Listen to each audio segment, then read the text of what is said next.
friends, welcome to my channel JIV and CIV Made Simple.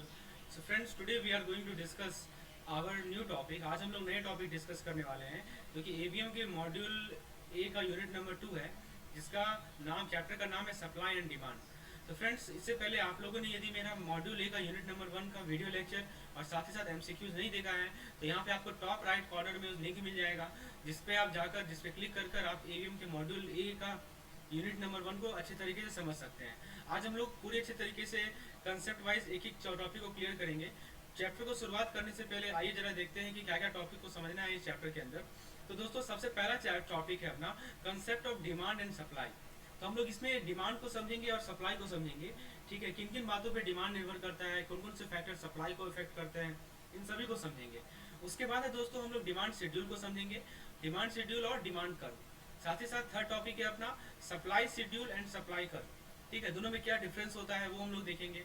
जब हम लोग demand और सप्लाई को समझ चुके होंगे तब हमें समझना है कि इक्विलिब्रियम कैसे एस्टेब्लिश किया जाता है डिमांड और सप्लाई में। तो हमारे पास एक मार्केट क्लियरिंग प्राइस होता है जो कि हम लोग आगे डिस्कस करेंगे दोस्तों। और फाइनली हम लोग दोस्तों प्राइस मैकेनिज्म, ये लास्ट टॉपिक है जो कि एनालिसिस वाला पार्ट है। तो हम लोग एनालाइज करना सीखेंगे कि जो भी हम लोगों ने अभी तक कर्व बनाना सीखा है उससे क्या एनालिसिस निकल जाएगा। ये चीज हम लोग प्राइस मैकेनिज्म वाले टॉपिक में देखेंगे। तो कुल मिलाकर ये 5 टॉपिक हमें समझना है। चलिए दोस्तों, शुरुआत करते हैं अपने इस वीडियो लेसन को अपने पहले टॉपिक के साथ जो कि बेस्ड है डिमांड पे। So let's begin with the first topic, that is demand. तो हम लोग हेडिंग देते हैं दोस्तों demand.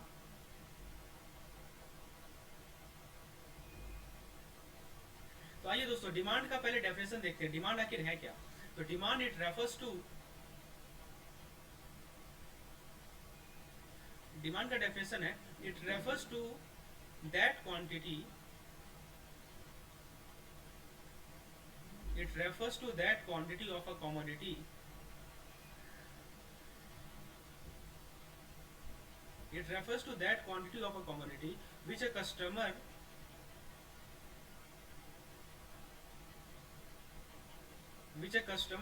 is willing to is ready to buy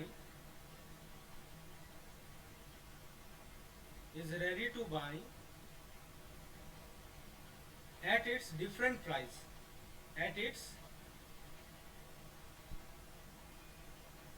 different price during a period of time,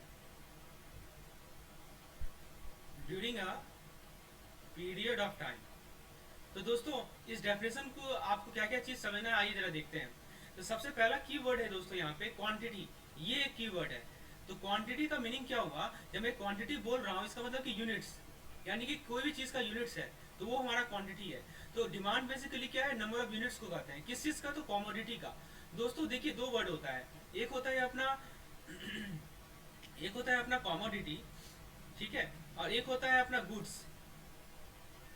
ठीक है दोस्तों, तो जब हम गुड्स की बात करते हैं तो उसमें कॉमोडिटी भी आता है दोस्तों, और प्लस इसके साथ साथ सर्विस भी आता है। ठीक है, लेकिन जब हम लोग कॉमोडिटी की बात करें तो केवल और केवल कॉमोडिटी आएगा, सर्विस नहीं आएगा। तो यहाँ पे ध्यान देने वाली बात यह है कि जो सर्विस वाला पोर्शन है उसको हम लोग डिमांड में काउंट नहीं करते हैं। तो ये ध्यान रखने वाली बात है। तो it refers to that quantity of a commodity जो कि कस्टमर, अब देखिए कस्टमर है तो कस्टमर के पास परचेजिंग पावर होगा। हम लोग लास्ट टॉपिक में परचेजिंग पावर के बारे में डिस्कस कर चुके हैं। ठीक है दोस्तों, तो कस्टमर का परचेजिंग पावर होगा और वो रेडी है खरीदने के लिए अलग अलग प्राइस पे किसी भी पीरियड ऑफ टाइम में।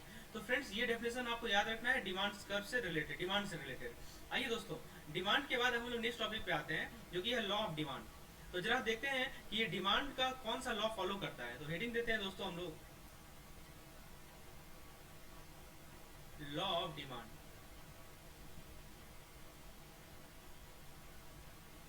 चलिए दोस्तों, लॉ ऑफ डिमांड को समझते हैं।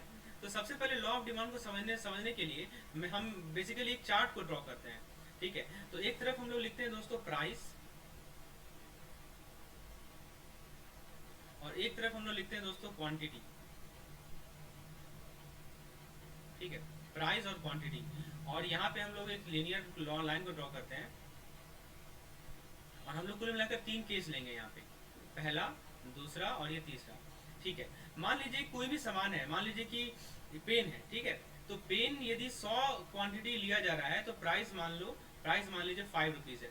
ठीक है, ये जस्ट एज्यूम करना है। अब क्या हुआ, प्राइस बढ़कर हो गया 10, तो क्वांटिटी पे क्या इफेक्ट पड़ा, क्वांटिटी घटकर हो गया 80। ठीक है, और दोस्तों ये रियल लाइफ एग्जांपल का मैं बात कर रहा हूँ, प्राइस बढ़कर हो गया 15, तो क्वांटिटी क्या हो गया, क्वांटिटी हो गया 60। ठीक है, ये जो डाटा मैंने यहाँ पे दिया है, अब मैं इसको आपको ग्राफिकली प्लॉट करके दिखाता हूँ दोस्तों। तो ग्राफिकली यदि आप प्लॉट करेंगे, तो बेसिकली आपके पास एक वाई एक्सिस होगा और आपके पास एक एक्स एक्सिस होगा। ठीक है, जहां तक बात है वाई एक्सिस की, तो वाई एक्सिस पे आप किस क्वांटिटी को शो करोगे, वाई एक्सिस पे आप प्राइस को शो करते हो। ठीक है, और एक्स एक्सिस पे आप क्वांटिटी को शो करते हो। आपको पता है इसके पीछे रीजन क्या है, बेसिकली ये जो क्वांटिटी है वो हमारा इंडिपेंडेंट वेरिएबल है और प्राइस डिपेंडेंट वेरिएबल है। तो इंडिपेंडेंट वेरिएबल को हमेशा हम लोग एक्स एक्सिस पे शो करेंगे और डिपेंडेंट को वाई एक्सिस पे। चलिए, ये तो आपको क्लियर है। अब हम लोग ये जो यहाँ पे नंबरिंग कर देते हैं दोस्तों, तो पहले मान लो कि ये 20 है, ये मान लो 40 है, ये मान लो 60, this one is 80 and this one is 100। उसी तरह आप वाई एक्सिस पे ले लो, प्राइस ले लो यहाँ पे 5, यहाँ पे ले लो आप 10 और यहाँ पे ले लो आप 15। ठीक है, अब आप क्या करो कि आपके पास 3 पॉइंट्स हैं, तो 3 पॉइंट्स को यहाँ पे प्लॉट करना है। तो पहला पॉइंट क्या है, 5 और 15, यानी प्राइस हमारा 5 रहेगा और क्वांटिटी हमारा 100 रहेगा, मतलब ये पॉइंट्स होगा। ठीक है, उसके बाद क्या है दोस्तों, 10 और 80, तो 10 यहाँ पे है और 80 आपका यहाँ पे है, तो ये कुल मिलाकर ये पॉइंट्स होगा। ठीक है, और लास्ट है आपका 15 और 60, तो वो पॉइंट लगभग लगभग यहाँ पे होगा। समझ रहे हो आप बात को, कैसे मैं ये चीज कर रहा हूँ। ठीक है, अब आप क्या करो, इन तीनों को ज्वाइन कर दो। ये जो 3 पॉइंट्स हैं, ये जो 3 पॉइंट्स हमने यहाँ पे ड्रॉ किए हैं, इसको आप क्या कर दो, ज्वाइन कर दो। ठीक है, इसको आप ऊपर भी ले आ सकते हो। तो ये हमारा कर्व बना। ठीक है, अब इस कर्व के बारे में क्या देख के आपको क्या लगता है बताओ, इस कर्व को देख के आप क्या बता सकते हो, ये जो कर्व है इसके बारे में हम ये कह सकते हैं कि दिस इज डाउनवर्ड स्लोपिंग। ठीक है, ये इसका स्लोप आपको दिख रहा है, ये स्लोप जो है डाउनवर्ड है। तो ये की पॉइंट है जो कि हमको यहाँ समझ में आता है। ठीक है, और दोस्तों आप यहाँ पे देख सकते हो कि प्राइस जैसे जैसे हमारा 5 से 15 हुआ, तो वैसे वैसे क्या हुआ, क्वांटिटी जो था, क्वांटिटी जो है अपना वो कम होते गया। क्वांटिटी देख रहे हो इस तरफ भाग रहा है। ठीक है, प्राइस बढ़ रहा है तो क्वांटिटी क्या हो रहा है, घट रहा है। ये चीज आप यहाँ से नोटिस कर सकते हो। चलिए, अब हम लोग इस चीज को जनरलाइज करते हैं। तो ये चीज आपको क्लियर हो गया। आइए नेक्स्ट स्लाइड में हम लोग इसी को जनरलाइज करेंगे। तो जनरलाइज कैसे करते हैं दोस्तों, फिर से हम लोग कर्व को ड्रॉ करते हैं। देखो दोस्तों, यहाँ पे हम लोग क्या करते हैं कि अपना वाई एक्सिस लेते हैं, ये अपना वाई एक्सिस है और ये अपना एक्स एक्सिस है। ठीक है, एक्स एक्सिस पे हम लोग क्या शो करेंगे दोस्तों, क्वांटिटी को शो करेंगे, और वाई एक्सिस पे क्या शो करेंगे हम लोग, प्राइस को शो करेंगे। ठीक है, हमारा टॉपिक क्या है, law of demand, law of demand. ठीक है दोस्तों, चलिए अब हम लोग जरा इस कर्व को ड्रॉ करते हैं। तो फ्रेंड्स देखिए, सबसे पहले आपको पता है कि जो कि ये डाउनवर्ड स्लोपिंग है, तो आप पहले क्वांटिटी ले लो Q। क्वांटिटी क्या ले लिया हम लोग, Q। ठीक है, कॉरस्पॉन्डिंग टू दिस क्वांटिटी एक हम लोग एक कर्व को, एक सीधा लीनियर लाइन को ड्रॉ कर लेते हैं, डाउनवर्ड स्लोपिंग वाला। ठीक है, corresponding to this quantity Q we have a price. हमारे पास प्राइस क्या है, हमारे पास प्राइस है P। ठीक है, उसके बाद दोस्तों अब मान लो कि क्वांटिटी Q से बढ़कर हो गया Q1। कितना हो गया, Q1। तो Q1 के कॉरस्पॉन्डिंग आप जो प्राइस है वो ले लो P1। कितना ले लोगे आप, P1 ले लोगे। ठीक है, और मान लो क्वांटिटी घटकर हो गया Q2। ठीक है, तो Q2 के कॉरस्पॉन्डिंग जो प्राइस है वो आप मान लो P2। वो कितना मान लो, P2। ठीक है, और ये हमारा डिमांड कर्व है, तो इसे हम लोग इसे DD से डिनोट कर रहे हैं। चलिए, तो अब हम लोग जरा इसी को जनरलाइज समझते हैं कि बेसिकली हो क्या रहा है यहाँ पे। तो देखिए दोस्तों, यहाँ पे आप क्या देख रहे हो कि when the price of commodity, इस पॉइंट को आप मान लो ये पॉइंट अपना O है, ओरिजिन। ठीक है, तो यहाँ पे मैं आपको कुछ पॉइंट्स लिख रहा हूँ। When the price of the commodity, अब मैं लॉ ऑफ डिमांड को समझा रहा हूँ। When the price of the commodity was OP, when the price of commodity was OP, the quantity demanded, बताइए दोस्तों, जब प्राइस OP था, ठीक है, OP समझ रहे हो ना, ये वाला डिस्टेंस, तो जब प्राइस OP था तो क्वांटिटी डिमांडेड कितना था बताइए। तो when the price was OP then quantity demanded was how much, so it was OQ units। ये चीज क्लियर है। तो जब प्राइस ओपी है तो क्वांटिटी कितना है, OQ। ठीक है, अब देखिए दोस्तों, नेक्स्ट पॉइंट है, ये पहला पॉइंट है। दूसरा पॉइंट क्या है कि जब प्राइस घट गया, when the price of the commodity when the price of the commodity falls from, कहां से फॉल हुआ, तो पहले था ओपी था, अब ओपी से मान लीजिए कि ओपी वन हो गया, तो ओपी वन आपका घट गया ना प्राइस, ठीक है। तो क्वांटिटी डिमांड पे क्या असर पड़ा देखिए आप, तो क्वांटिटी डिमांडेड, तो जब प्राइस आपका ओपी वन हो गया तो क्वांटिटी डिमांडेड रेज हो गया, ये बढ़ गया, ठीक है। रेजेस फ्रॉम, कहां से कहां हो गया, ओ क्यू था पहले और अब हो गया ओ क्यू वन। अब कितना हो गया दोस्तों, अब वो बढ़कर हो गया O Q one, O Q two O Q one units,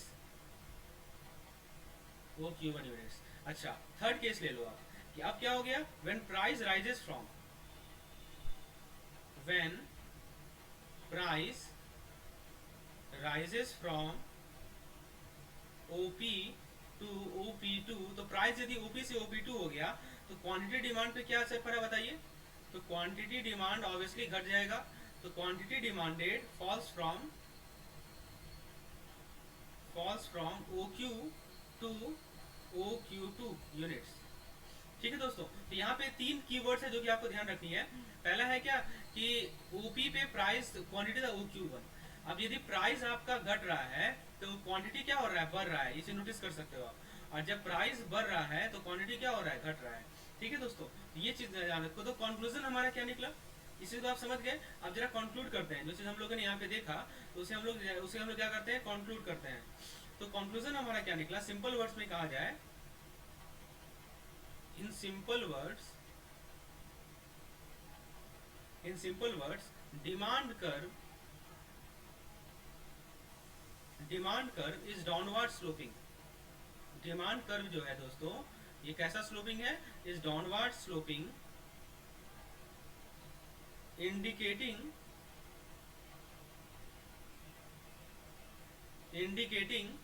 the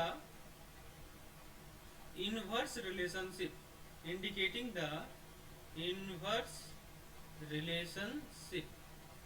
between price and quantity demanded।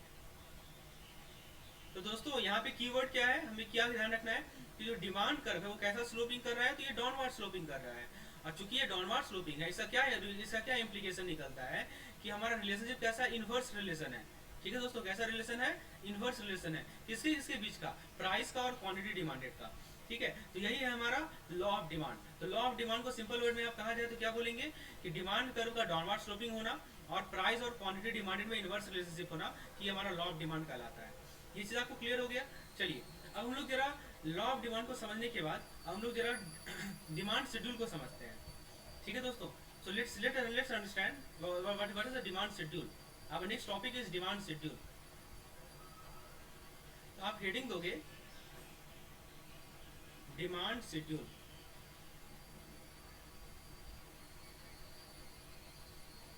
चलिए तो दोस्तों डिमांड शेड्यूल को आप फर्दर दो पार्ट में डिवाइड कर सकते हो, ठीक है।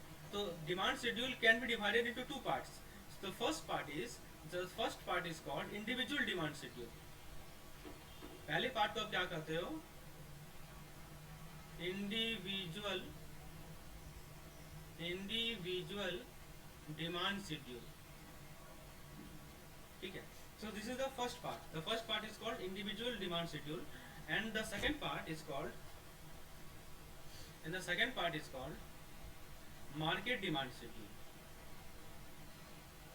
Market demand schedule.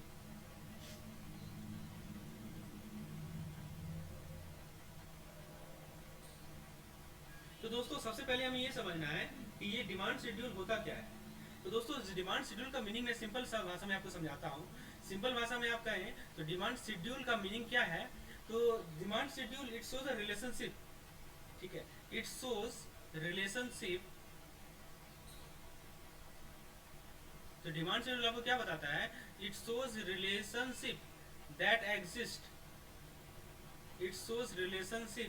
that exist between price and quantity, between price and quantity demanded। तो जब मैं शेड्यूल की बात कर रहा हूँ तो मैं बात कर रहा हूँ उस रिलेशनशिप की जो कि किसके किसके बीच है, जो कि बीच है प्राइस और क्वांटिटी डिमांडेड के बीच, ठीक है। अब देखिए इंडिविजुअल डिमांड शेड्यूल है तो वो किसी एक इंडिविजुअल का होगा, ठीक है, एक पार्टिकुलर आदमी का होगा। लेकिन जब हम लोग बात करते हैं मार्केट डिमांड शेड्यूल की तो बेसिकली वो क्या होगा दोस्तों, मार्केट डिमांड शेड्यूल क्या होगा बताइए। तो मार्केट डिमांड शेड्यूल जो होता है ना दोस्तों, वो क्या होता है, sum of individual demand schedule, it is sum of individual demand schedule, ठीक है। तो दोस्तों ये क्या होता है, sum of individual demand schedule होता है। अब मैं आपको एक एग्जांपल लेके समझाता हूँ। ये जो मैंने अभी आपको बताया कि individual sum of individual demand schedule वो कैसे होता है, तो दोस्तों इसे आप लोग नोट कर लिए होंगे, इसे मैं डिलीट कर रहा हूँ कि इसका डेफिनेशन। अब मैं आपको एक एग्जाम्पल लेके समझाता हूँ कि ये मार्केट डिमांड शेड्यूल कैसा होता है। So let's see. तो दोस्तों आप ऐसा करो, यहाँ पे आप प्राइस लिखो, ठीक है। उसके बाद आप यहाँ पे लिखो, आदमी का मैं नाम लिख रहा हूँ, ये राम है, ठीक है, ये मोहन है, ठीक है, ये आप मान लो शाम है, ये श्याम है, ठीक है। और यहाँ पे मैं एक्स्ट्रा कॉलम बना रहा हूँ किसका, मार्केट डिमांड का, ठीक है। अब मैं क्या करता हूँ, यहाँ पे रोज और कॉलम में से कन्वर्ट कर देता हूँ। तो ये देखो, ये हमारा पहला रो, पहला कॉलम, दूसरा कॉलम, ये हमारा तीसरा कॉलम, ये हमारा चौथा कॉलम, ठीक है। अब देखो, अब मैं आपके सामने देखिए, यदि मैं केवल राम का लेता, ठीक है। अब देखिए दोस्तों, जैसे मान लो कि प्राइस था पहले 2, प्राइस मान लो 3 था, या 2 ले लो, ठीक है, 3 4 6 और 8, ठीक है। इसे मैं 2 ले लेता हूँ, 3 को हटा के मैं क्या करता हूँ, इसे 2 ले लेता हूँ। तो 2 4 6 और 8 कर दो, ठीक है। तो देखियो राम के डिमांड, ये बेसिकली डिमांड को शो कर रहा है, ये टेबल है किसको शो कर रहा है, डिमांड को शो कर रहा है, ठीक है। तो जब प्राइस 2 था तो राम ने डिमांड किया 100, 4 हुआ तो 80 डिमांड किया, 6 हुआ तो 60 डिमांड किया, 8 हुआ तो 40 डिमांड किया। कोई भी चीज़ क्वांटिटी हो सकता है। मोहन का मान लो 50 40 30 और ये 20, ठीक है। श्याम का आप ले लो 40 20 20 और 10। अब देखो दोस्तों, जब हम लोग मार्केट डिमांड लिखेंगे ना तो इन तीनों को ऐड करेंगे, 100 प्लस 50 प्लस 40 कितना हो जाएगा, 190। फिर 80 प्लस 40 प्लस 20 कितना हो जाएगा बताइए, 80 प्लस 40 प्लस 20 हो जाएगा अपना 140, ठीक है। 60 प्लस 30 प्लस 20 कितना हो जाएगा बताइए, 110। और ये क्या हो जाएगा, 70। तो ये ही है हमारा मार्केट डिमांड। अब देखो, यदि हम इंडिविजुअल डिमांड शेड्यूल की बात कर रहे हैं तो हमको राम से मतलब है, मोहन से मतलब है, या श्याम से मतलब है। लेकिन जब हम लोग मार्केट डिमांड शेड्यूल की बात कर रहे हैं तो तीनों का सम, यहाँ पे मैंने लिखा है ना, सम ऑफ इंडिविजुअल डिमांड शेड्यूल। तो हम लोग क्या करेंगे, तीनों का सम लेंगे, ठीक है। तो ये आपको ध्यान रखना है कि डिमांड जो शेड्यूल होता है, ठीक है, तो मार्केट डिमांड, जब भी मार्केट डिमांड आ जाए, ठीक है, तो आपको क्या करना है, हर एक इंडिविजुअल का सम करना है। तो ये चीज़ें आपको क्लियर हो गई होंगी कि मार्केट डिमांड शेड्यूल होता क्या है। चलिए अब हम लोग नेक्स्ट टॉपिक पे आते हैं। नेक्स्ट टॉपिक पे हम लोग समझते हैं जो कि है अपना इंडिविजुअल और मार्केट डिमांड शेड्यूल में आपका एकदम क्रिस्टल क्लियर हो गया होगा कंसेप्ट। तो नेक्स्ट टॉपिक अपना है दोस्तों डिमांड कर्व, ठीक है। आइए दोस्तों जरा डिमांड कर्व को देखते हैं। तो so we will give heading demand curve, ठीक है। तो दोस्तों डिमांड कर्व बेसिकली, कर्व जब मैं कर्व की बात कर रहा हूँ तो कर्व है क्या, ठीक है। तो कर्व बेसिकली क्या है, curve is nothing but graphical representation. Curve क्या है दोस्तों, ग्राफिकल रिप्रेजेंटेशन, ठीक है। तो जैसे कि हम लोगों ने शेड्यूल में देखा था कि शेड्यूल को हम लोगों ने 2 पार्ट में डिवाइड किया था, सिमिलरली डिमांड कर्व को भी आप 2 पार्ट में डिवाइड कर सकते हो। एक तो आपका होगा इंडिविजुअल डिमांड कर्व, और डिमांड कर्व कैसे बनाना है मैंने आपको लॉ ऑफ डिमांड में समझाया था। और दोस्तों दूसरा होता है अपना market demand curve, market demand curve. आप चूंकि लॉ ऑफ डिमांड को समझ चुके हैं तो अब मैं आपको एक कर्व बना के समझाता हूँ कि कर्व से कैसे आप इंटरप्रेट करोगे। तो दोस्तों देखो, सबसे पहले चूंकि हम लोग एक कर्व को ड्रॉ कर रहे हैं तो एक हमारा वाई एक्सिस होगा, ठीक है, और एक हमारा क्या होगा दोस्तों, एक्स एक्सिस होगा, ठीक है। तो एक्स एक्सिस ये हमारा है और ये हमारा वाई एक्सिस है। तो एक्स एक्सिस पे आप मान लो आप क्वांटिटी ले रहे हो और वाई एक्सिस पे आप क्या ले रहे हो, प्राइस ले रहे हो, ठीक है। अब देखो क्वांटिटी मान लो क्यू है, Q1 है, Q1 क्वांटिटी है, ठीक है। फिर एक मान लो एक क्वांटिटी आप ले लो Q2, ठीक है दोस्तों। और एक आप क्वांटिटी ले लो Q3, इसे आप ले लो Q3, ठीक है। तो देखिए दोस्तों, यहाँ पे तीन आदमी को हम लेते हैं। पहला आदमी को लेते हैं राम, ठीक है। तो राम के केस में मान लो राम Q1 क्वांटिटी को डिमांड कर रहा है, ठीक है। दूसरा आप ले लो मोहन। मैं आपको समझा रहा हूँ कि कैसे हम लोग इंडिविजुअल डिमांड कर्व को ड्रॉ करेंगे। मोहन के लिए क्वांटिटी ले लो Q2, और तीसरा ले लो श्याम, ठीक है। श्याम के लिए क्वांटिटी ले लो Q3 at a price P, ठीक है। प्राइस आपका कांस्टेंट रहेगा। तो आप तीनों को क्या करोगे, कर्व को ड्रॉ करोगे, ठीक है। तो कर्व आपको पता है डाउनवर्ड स्लोपिंग है, ये तो मैंने बताया ही है, ठीक है। तो डाउनवर्ड स्लोपिंग है, तो एक ऐसे करके एक कर्व ऐसे ड्रॉ कर लो, ठीक है। एक कर्व आप कुछ ऐसे ड्रॉ कर लो, और एक कर्व आप ऐसे ड्रॉ कर लो, ठीक है। तीनों का तीनों डाउनवर्ड स्लोपिंग है, ठीक है। आप एक सर्टेन प्राइस को फिक्स कर लो, ठीक है। ये मान लो ये आपका प्राइस है, ठीक है। तो इस प्राइस के कॉरस्पॉन्डिंग ये हमारा Q1 है, ये हमारा Q2 है, और ये हमारा क्या है दोस्तों, Q3 है, ठीक है। तो ये जो है, ये डाटा किसके लिए है मैं यहाँ लिख देता हूँ। ये वाला डाटा है श्याम के लिए, सॉरी Q1 है राम के लिए, ठीक है। Q2 है मोहन के लिए, और Q3 किसके लिए है, श्याम के लिए। तो ये हमारा इंडिविजुअल डिमांड कर्व है। ये राम का डिमांड कर्व है, ये मोहन का डिमांड कर्व है, और श्याम का डिमांड कर्व है। लेकिन हमें हमें क्या ड्रॉ करना है, मार्केट डिमांड कर्व। आप बताओ मार्केट डिमांड कर्व कैसे ड्रॉ करेंगे। तो दोस्तों आपको करना क्या है, जैसा कि हम लोगों ने डिमांड शेड्यूल में किया था। आपने क्या किया था डिमांड शेड्यूल में, आपने क्या लिखा था, मार्केट डिमांड कर्व कैसे निकालते हैं, adding together all the quantity of all the individual. तो हम क्या करेंगे, तीनों का जो क्वांटिटी है, राम का कितना है Q1, मोहन का कितना है Q2, श्याम का कितना है Q3, तो इन तीनों को आप जोड़ दीजिए, Q1 plus Q2 plus Q3, ठीक है। तो जो आपको क्या मिलेगा, तो आपको मिलेगा MD क्या है, मार्केट डिमांड, ठीक है। तो मार्केट डिमांड कर्व का जो ग्राफ बनेगा वो कुछ इस प्रकार बनेगा, वो मैं आपको बताता हूँ। तो मार्केट डिमांड कर्व का ग्राफ दोस्तों ऐसा बनेगा। देखिए दोस्तों, मार्केट डिमांड कर्व कुछ इस प्रकार बनेगा, ये हमारा MD का ग्राफ है। तो आप तीनों को यदि जोड़ रहे हो तो फिर आपको मार्केट डिमांड कर्व मिल रहा है। तो आपको समझ में आया कि कर्व कैसे ड्रॉ करना है, ठीक है। तो दोस्तों आप यदि मार्केट डिमांड कर्व को शॉर्ट में लिखो तो आप ऐसे लिख सकते हो, इसको मैं डिलीट कर रहा हूँ यहाँ पे। मार्केट डिमांड कर्व का डेफिनेशन यदि आप लिखो तो आप ऐसे लिख सकते हो कि मार्केट डिमांड कर्व क्या है। So it is horizontal, so market demand curve is horizontal sum of individual demand curve, individual demand curve, ठीक है। तो ये आपको क्लियर हो गया डिमांड कर्व होता क्या है, कैसे इन दोनों में डिफरेंस क्या है, ठीक है। दोनों में डिफरेंस यानी मैं किसके किसके बीच का डिफरेंस बता रहा हूँ। तो दोस्तों मैं बता रहा हूँ आपको डिफरेंस मार्केट डिमांड कर्व का और इंडिविजुअल डिमांड कर्व का। चलिए दोस्तों अपने नेक्स्ट टॉपिक पे आते हैं।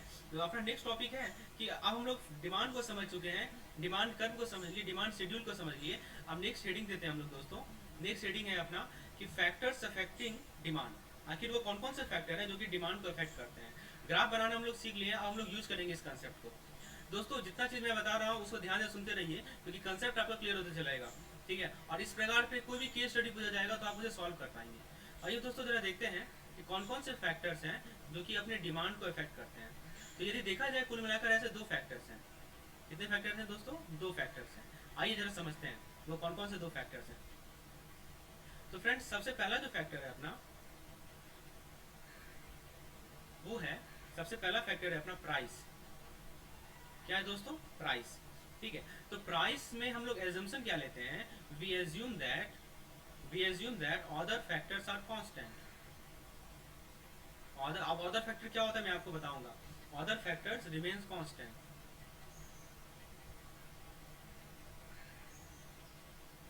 ठीक है दोस्तों।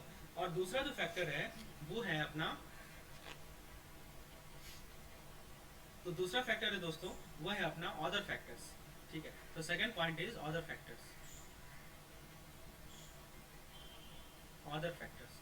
तो इसमें हम लोग क्या एज्यूम करते हैं, इसमें हमें हमारा एजम्पशन होता है कि price remain constant, price remain constant, ठीक है दोस्तों, प्राइस रिमेन कांस्टेंट। तो पहला केस है अपना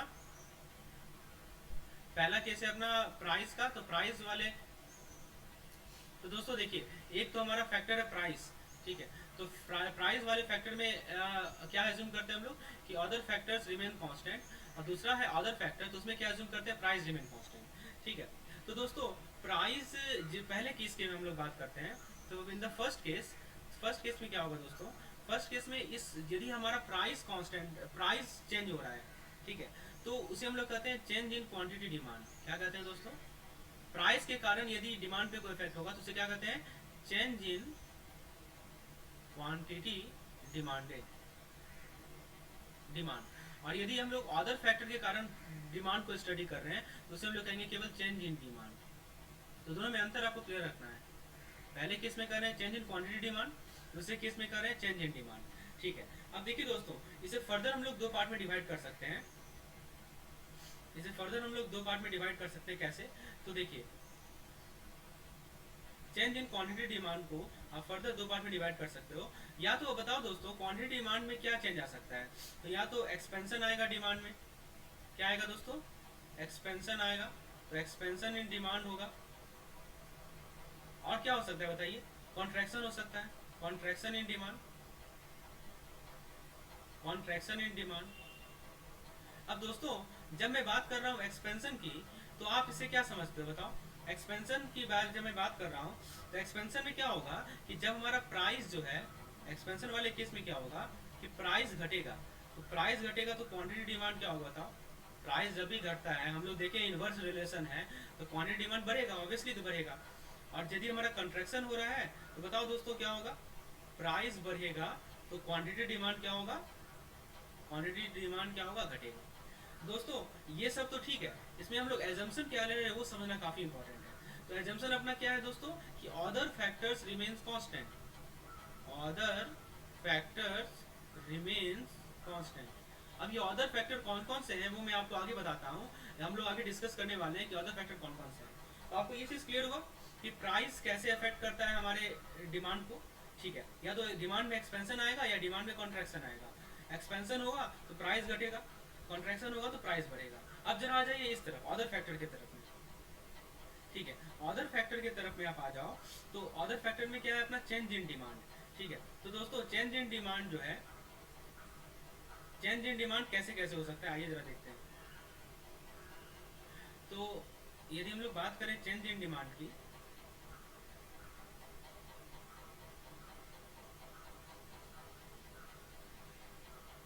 तो चेंज इन डिमांड को आप फर्दर दो पार्ट में डिवाइड कर सकते हो दोस्तों इसे।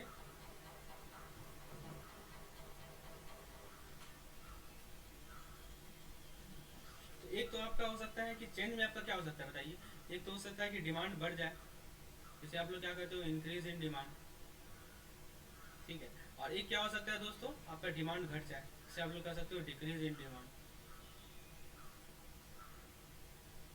डिक्रीज इन डिमांड, ठीक है। तो दोस्तों यदि आपका मान लो कि डिमांड बढ़, इंक्रीज इन डिमांड हो जाए, ठीक है, तो इंक्रीज इन डिमांड क्या होगा बताइए, इंक्रीज डिमांड कैसे होगा।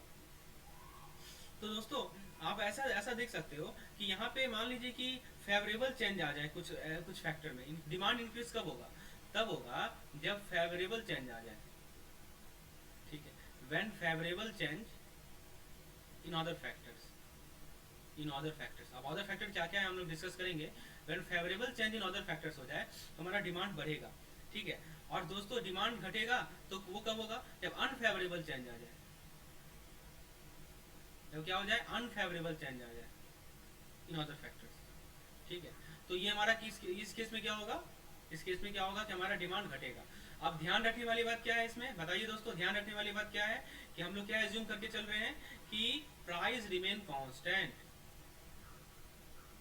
प्राइस रिमेन कांस्टेंट, ठीक है। इस केस में क्या एज्यूम किया था हमने, अदर फैक्टर रिमेन कांस्टेंट, इसमें क्या एज्यूम किया, प्राइस रिमेन कांस्टेंट। तो दोस्तों आपको इस पार्टिकुलर चार्ट से ये क्लियर हो गया होगा आखिर कौन कौन से फैक्टर्स हैं जो कि हमारे डिमांड को अफेक्ट करते हैं, एक प्राइस है और एक हमारा अदर फैक्टर्स है। चलिए अब जरा हम लोग दो वर्ड को समझेंगे, ठीक है। चेंज इन, अब देखिए यहाँ से आपको दो वर्ड तो क्लियर हुआ होगा, एक देखिए एक वर्ड है यहाँ पे, ठीक है, एक आपको दिख रहा होगा दोस्तों, एक तो आपको ये दिख रहा होगा कि चेंज इन क्वांटिटी डिमांडेड, और एक वर्ड आपको दिख रहा होगा चेंज इन डिमांड। आइए दोस्तों अपने नेक्स्ट स्लाइड में जरा इन दोनों में डिफरेंस समझते हैं, काफी इंपॉर्टेंट डिफरेंस है, और यदि आपको ये क्लियर है तो आप बहुत सारे क्वेश्चन को सॉल्व कर पाएंगे।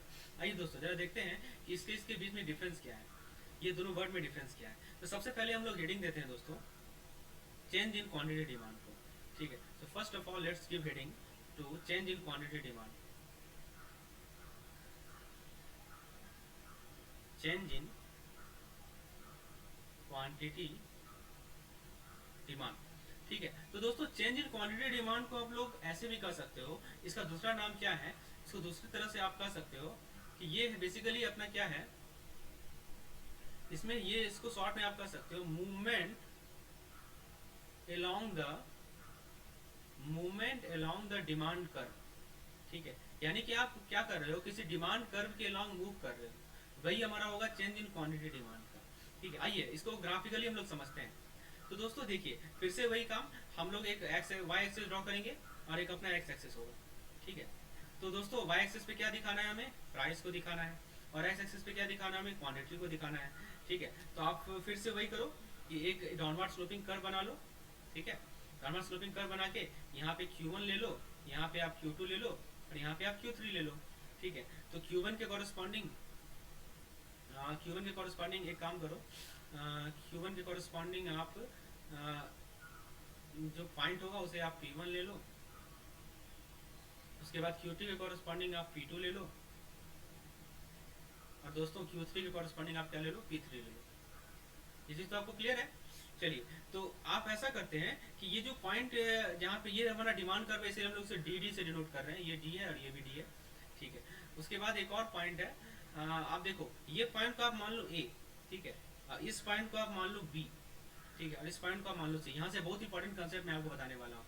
ठीक है दोस्तों, चलिए तो अब जरा हम लोग एक पॉइंट को स्टडी करते हैं। स्टडी किस पॉइंट को करना है, देखिए ऐसा है कि जब आप मूव कर रहे हो, मूवमेंट फ्रॉम पॉइंट, आप देखिए हेडिंग ही दिया गया है कि movement along the demand curve, तो ये जो डी है, डी डैश है, ये अपना क्या है, डिमांड कर्व है, और हम लोग डिमांड कर्व के अलोंग ही मूव करेंगे, या तो ऊपर जाएंगे या नीचे जाएंगे इसके अलोंग। ठीक है, तो दोस्तों पहले क्वांटिटी आप देख सकते हो Q2 और P2 के कॉरेस्पॉन्डिंग। ठीक है, अपना प्राइस है A, तो आप क्या करो, movement from A to C, movement from point A to C। अब बताओ दोस्तों, जब आप पॉइंट A से लेके C तक जा रहे हो, ठीक है, तो आप डिमांड पे क्या नोटिस कर रहे हो दोस्तों, बताइए, डिमांड कॉन्ट्रैक्ट हो रहा है या डिमांड अपना एक्सपेंड हो रहा है, बताओ। तो जब आप A टू C जा रहे हो, तो आप देख सकते हो कि क्वांटिटी डिमांडेड A पे है Q2 और क्वांटिटी डिमांडेड C पे है Q3। तो Q2 बढ़ा है कि Q3 बढ़ा है, Q2 बढ़ा है, यानी Q2 से Q3 यदि हम जा रहे हैं तो हमारा डिमांड क्या हो रहा है, घट रहा है। ठीक है, तो इसे हम लोग क्या कहेंगे दोस्तों, इसे हम लोग कहेंगे कॉन्ट्रैक्शन इन डिमांड। क्या कहेंगे दोस्तों, कॉन्ट्रैक्शन इन डिमांड। तो दोस्तों अब आपको समझ में आया कि यदि एक कर्व के क्रॉस यदि ऊपर जा रहे हैं तो हमारा डिमांड कॉन्ट्रैक्ट हो रहा है। ठीक है, और ये कब हो रहा है, जब हम लोग अपवर्ड मूवमेंट कर रहे हैं। दोस्तों इस पे क्वेश्चन पूछा जाता है, आपको कंसेप्ट क्लियर रखना है। तो जब भी हम लोग अपवर्ड मूवमेंट करेंगे किसी भी डिमांड कर्व के अलोंग, तो हमारा क्या होगा, डिमांड कॉन्ट्रैक्ट होगा। ठीक है, upward movement along the demand curve. ठीक है, तो याद क्या रखना है कि अपवर्ड मूवमेंट पे क्या होता है, हमारा डिमांड कर्व, डिमांड कॉन्ट्रैक्ट होता है। आपको केस स्टडी इसलिए पूछा जाएगा। ठीक है, एक ऐसे बना के दे देगा, बताओ सी पे जा रहे हैं तो डिमांड हमारा कॉन्ट्रैक्ट हो रहा है कि एक्सपेंड हो रहा है, तो आपको कंसेप्ट क्लियर रखना है। चलिए, ये तो चीज़ आपको क्लियर हो गया। अब नेक्स्ट पॉइंट देखते हैं। तो नेक्स्ट हम लोग किसे स्टडी करते हैं, नेक्स्ट स्टडी करते हैं हम लोग मूवमेंट फ्रॉम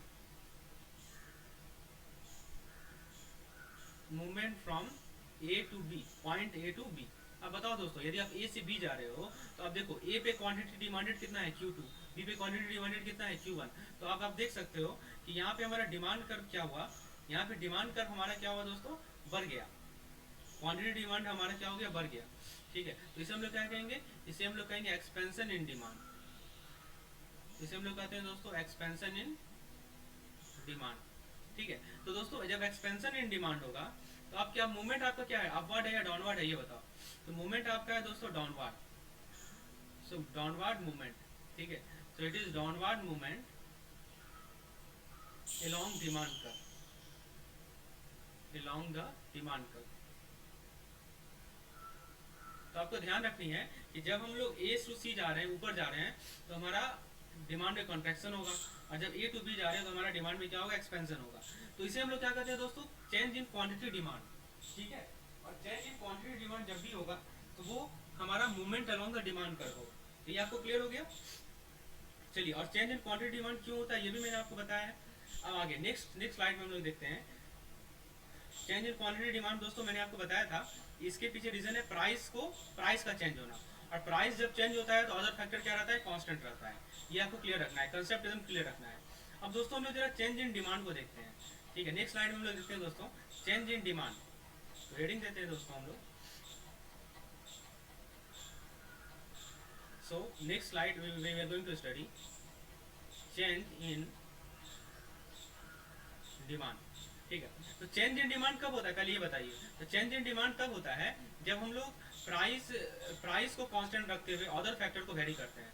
ठीक है, तो जब हम लोग प्राइस को कांस्टेंट रखते हुए क्या करते हैं, अदर फैक्टर को वेरी करेंगे, तो हमारा क्या कहलाएगा, चेंज इन डिमांड कहलाएगा। तो जब चेंज इन डिमांड होता है तो देखिए कैसा स्लोप बनेगा, सेम सेम चीज़ है। तो देखिए क्या कंडीशन होता है, तो इसमें आप देख सकते हो कि हम लोग क्या करेंगे, वाई एक्सिस है हमारा ये अपना वाई एक्सिस और ये अपना एक्स एक्सिस है। एक्स एक्सिस पे हम लोग क्वांटिटी दिखा रहे हैं और वाई एक्सिस पे क्या दिखा रहे हैं दोस्तों, प्राइस दिखा रहे हैं। ठीक है, तो अब देखो दोस्तों, फिर से ये मान लो Q है, ठीक है, और इसके कॉरस्पॉन्डिंग प्राइस आप मान लो P। तो एक कर्व हम लोग ड्रॉ कर रहे हैं, ये हमारा एक डाउनवर्ड स्लोपिंग कर्व है, जिसे हम लोग डी कर रहे हैं दोस्तों, क्या कर रहे हैं, डी। ठीक है, अब Q के कॉरस्पॉन्डिंग जो हमारा प्राइस है वो मान लो यहाँ पे P है। ठीक है दोस्तों, मैं पहले बता दूं, जब हम लोग चेंज इन डिमांड की बात कर रहे हैं ना, तो चेंज इन डिमांड का मतलब ही है कि हम प्राइस को कांस्टेंट रखेंगे, अदर फैक्टर को चेंज करेंगे। ठीक है, तो अपना प्राइस जो है वो कांस्टेंट रहेगा, इसीलिए यहाँ पे मैंने लाइन दिखाया है दोस्तों, प्राइस अपना P रहेगा। ठीक है, और अदर फैक्टर को चेंज करेंगे तो ऑब्वियस सी बात है कि अपना जो डिमांड कर्व है वो चेंज होगा। ठीक है, तो डिमांड कर्व को हम चेंज करके बताते हैं आपको कैसे डिमांड कर्व चेंज होगा। तो अभी अभी डिमांड कर्व क्या है अपना, डी है। ठीक है, अब मान लो कि क्वांटिटी अपना घट के हो गया Q2। ठीक है, तो Q2 के कॉरस्पॉन्डिंग जो ये पॉइंट इंटरसेक्शन होगा, वहां से आप एक डॉटेड डॉटेड लाइन दिखाओगे। ठीक है, ये हमारा डिमांड कर्व होगा, इसको हम लोग मान लेते हैं, इसको हम लोग कहते हैं D2 क्या कहते हैं दोस्तों, D2 और D2। ठीक है, अब मान लो कि क्वांटिटी हमारा बढ़ के हो गया Q1। ठीक है, तो क्वांटिटी हमारा यदि Q1 हो गया, ठीक है, तो अपना क्या होगा, तो अपना डिमांड कर्व जो है वो हो जाएगा मान लो D1 क्या हो जाएगा, D1, और ये भी क्या हो जाएगा, D1। ठीक है, तो दोस्तों आप यहाँ पे देख सकते हो कि कैसे वेरिएशन हो रहा है। तो जरा देखो, इसे हम लोग कहते हैं शिफ्ट। यहाँ पे आप क्या हो रहा है, शिफ्टिंग हो रहा है। ये जो हमारा डिमांड का ओरिजिनल है, जिसको मैंने ब्लू पेन से दिखाया है, वो जब क्वांटिटी घट रहा है वो शिफ्ट हो रहा है। तो देखिए दोस्तों जरा समझते हैं।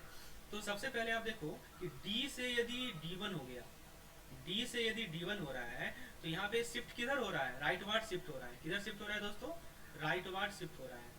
ठीक है, तो कुल मिलाकर आप समझ रहे हो कि जब भी हमारा चेंज इन डिमांड होगा उसे हम लोग क्या कहेंगे, उसे हम लोग कहेंगे शिफ्ट। इसे क्या कहते हैं दोस्तों, शिफ्ट इन डिमांड कर। ठीक है, शिफ्ट इन डिमांड कर।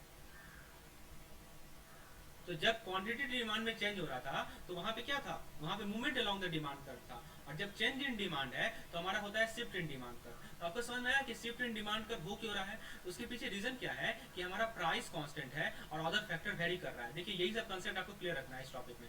ठीक है, तो यहाँ पे D2 D1 हो रहा है तो हमारा राइटवार्ड शिफ्ट हो रहा है, और राइटवार्ड शिफ्ट हो रहा है तो आप बताओ क्या हो रहा है कि हमारा डिमांड बढ़ रहा है।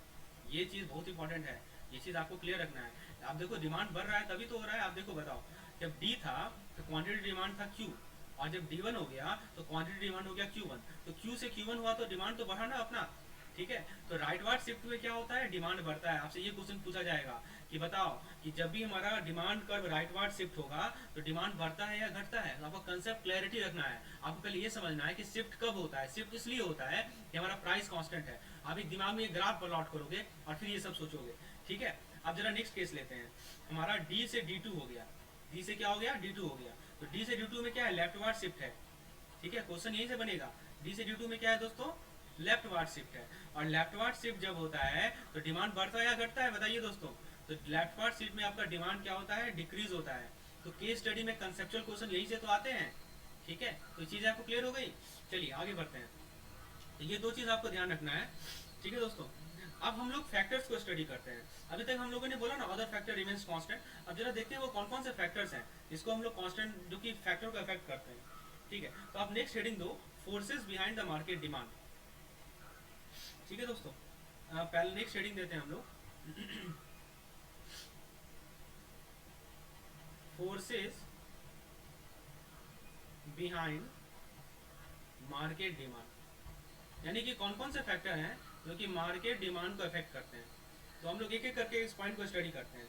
ठीक है, तो सबसे पहला फैक्टर तो आपको पता ही है, वो है प्राइस। ठीक है, सबसे पहला फैक्टर क्या है अपना प्राइस। तो प्राइस कैसे इफेक्ट करता है वो हम लोगों ने ऑलरेडी देख लिया है।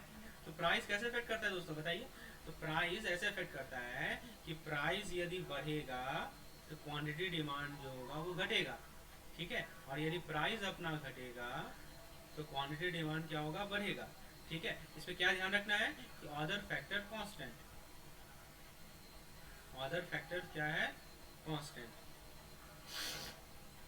इसके अलावा दूसरा अदर फैक्टर क्या क्या है, ठीक है। तो दूसरा फैक्टर है,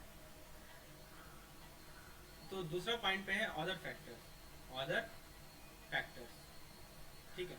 तो अदर फैक्टर्स में सबसे पहला पॉइंट आता है दोस्तों, ए नंबर पे आता है। ए नंबर पे क्या आता है दोस्तों, ए नंबर पे आता है अपना इनकम ऑफ द कंज्यूमर। ये काफी इंपॉर्टेंट फैक्टर है, मैं समझाता हूँ क्यों। आखिर कैसे इनकम इफेक्ट करता है कंज्यूमर का, वो मैं आपको बताता हूँ। So income of a consumer, customer या कंज्यूमर जो भी आप बोलो, इनकम ऑफ द कस्टमर, ये सबसे इंपॉर्टेंट फैक्टर्स है जो कि हमारा किसी भी डिमांड को इफेक्ट करता है दोस्तों। ये की डिटर्मिनेंट है। क्यों, आइए दोस्तों मैं समझाता हूँ। तो दोस्तों आपको पता है कि गुड्स हमारे एक नॉर्मल गुड्स होते हैं, ठीक है। तो दोस्तों हम लोग बात कर रहे हैं नॉर्मल गुड्स की। किस गुड्स की बात कर रहे हैं, नॉर्मल गुड्स की बात कर रहे हैं, ठीक है। So if you talking about normal goods, तो इसका क्या होता है, नॉर्मल गुड्स का क्या होता है दोस्तों, इसका पॉजिटिव इनकम इफेक्ट होता है। It has positive income effect. क्या मतलब है पॉजिटिव इनकम इफेक्ट का, आइए देखते हैं दोस्तों।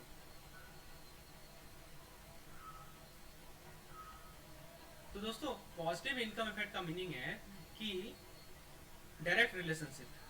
इसका मीनिंग क्या है दोस्तों, डायरेक्ट रिलेशनशिप।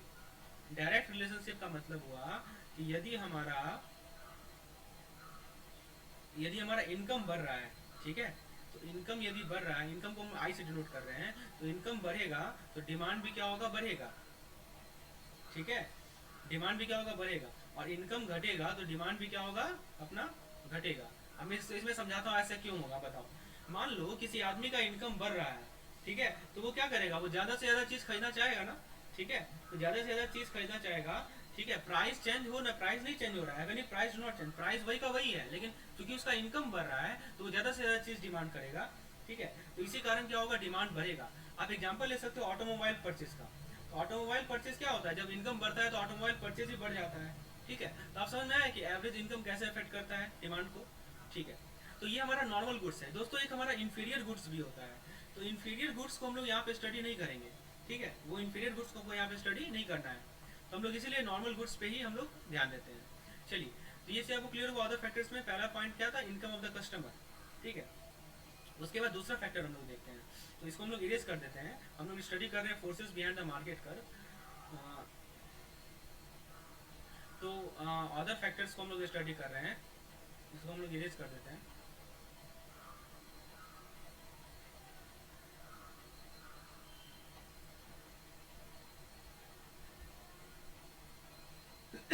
ओके, सो जो दूसरा फैक्टर है अपना, तो दूसरा फैक्टर है change in price of related goods, ठीक है दोस्तों। तो second factor is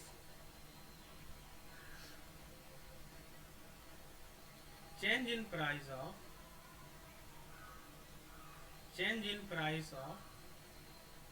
related goods, ठीक है। तो change in price of related goods का क्या मतलब हुआ। तो दोस्तों आपको पता है कि जो रिलेटेड गुड्स होते हैं वो दो तरह के होते हैं, ठीक है। एक रिलेटेड गुड्स क्या होता है दोस्तों, two types of related goods, ठीक है। एक होते हैं अपने सब्स्टिट्यूट गुड्स। क्या होता है दोस्तों, सब्स्टिट्यूट गुड्स, सब्स्टिट्यूट गुड्स, ठीक है। और एक होते हैं दोस्तों अपने कॉम्प्लीमेंट्री गुड्स, कॉम्प्लीमेंट्री गुड्स, ठीक है। तो दोस्तों इन दोनों में क्या इफेक्ट होगा वो मैं आपको समझाता हूँ। एक होते हैं हमारे सब्स्टिट्यूट गुड्स। सब्स्टिट्यूट गुड्स को जरा समझते हैं, क्योंकि बुक में आपका मैकमिलन बुक में इसके बारे में ही लिखा हुआ है। तो दोस्तों देखिए, सब्स्टिट्यूट गुड्स का मतलब हुआ it can be used, which can be used in place of, it can be used in place of each other, which can be used in place of each other, ठीक है, each other, ठीक है। तो इसको मतलब एक की जगह पे दूसरे को यूज कर सकते हैं। एग्जांपल मैं बताता हूँ आपको, इसका बेस्ट एग्जांपल है दोस्तों, इसका बेस्ट एग्जांपल मैं आपको बताता हूँ। आप ले लो आप पेप्सी और कोक ले लो। क्या ले लो? Pepsi and Coke. ठीक है, तो पेप्सी एंड कोक पे आप बताओ क्या होगा। अब यहाँ पे बताओ, यदि मान लो कि कोक है, एक तरफ अपना अपना कोक है, ठीक है, तो कोक का प्राइस यदि बढ़ेगा, प्राइस ऑफ कोक यदि घटेगा, तो क्या होगा? पेप्सी का भी प्राइस क्या होगा? घटेगा। प्राइस ऑफ पेप्सी भी क्या होगा बताइए? घटेगा। ठीक है, उसी तरह यदि कोक का प्राइस बढ़ेगा तो पेप्सी का भी प्राइस क्या होगा? बढ़ेगा। ठीक है, तो यहाँ पे कैसा रिलेशनशिप है दोस्तों? बताइए कैसा रिलेशनशिप यहाँ आपको देखने को नजर आ रहा है? तो यहाँ पे आपको नजर आ रहा होगा दोस्तों कि जो रिलेशनशिप है वो अपना कैसा रिलेशनशिप है? तो यहाँ पे डायरेक्ट रिलेशनशिप है। कैसा रिलेशनशिप है दोस्तों? Direct relationship. ठीक है, तो आप देख सकते हो कि जो हमारे सब्स्टिट्यूट गुड्स का है, तो वो क्या हो रहा है कि सब्स्टिट्यूट गुड्स वाले केस में कैसा रिलेशनशिप है? डायरेक्ट रिलेशनशिप है। ओके, तो एक बढ़ रहा है तो हमारा दूसरा भी बढ़ रहा है। तो आप कह सकते हो कि यहाँ पे इसको हम यदि कंक्लूड करें तो इस प्रकार से लिख सकते हैं दोस्तों। मैंने आपको कोक और पेप्सी का एग्जांपल दिया, आप इसे ऐसे लिख सकते हो, शॉर्ट में आप ऐसे नोट्स बना सकते हो कि प्राइस ऑफ सब्स्टिट्यूट गुड्स, यदि मान लो प्राइस ऑफ एसयूबी मतलब सब्स्टिट्यूट, ठीक है, सब्स्टिट्यूट गुड्स, यदि सब्स्टिट्यूट गुड्स का प्राइस बढ़ेगा तो डिमांड क्या होगा? बताइए, तो डिमांड बढ़ेगा। ठीक है, और यदि प्राइस ऑफ सब्स्टिट्यूट गुड घटेगा, सब्स्टिट्यूट गुड्स घटेगा, तो क्या होगा? डिमांड क्या होगा? घटेगा। ठीक है, तो डिमांड क्या होता है दोस्तों? घटता है। तो ये आपको ध्यान रखना है। ठीक है, जहां तक बात है आपका कॉम्प्लीमेंट्री गुड्स का, तो कॉम्प्लीमेंट्री गुड्स में अपोजिट होता है दोस्तों मतलब एक ही जगह पे दूसरे को अपोज करना। तो यहाँ पे उल्टा है, यहाँ पे इन्वर्स रिलेशनशिप है। यहाँ पे कैसा रिलेशनशिप है? इन्वर्स रिलेशनशिप है। तो आपको ये दूसरा फैक्टर समझ में आया कि change in price of related goods. चलिए तीसरा फैक्टर देखते हैं।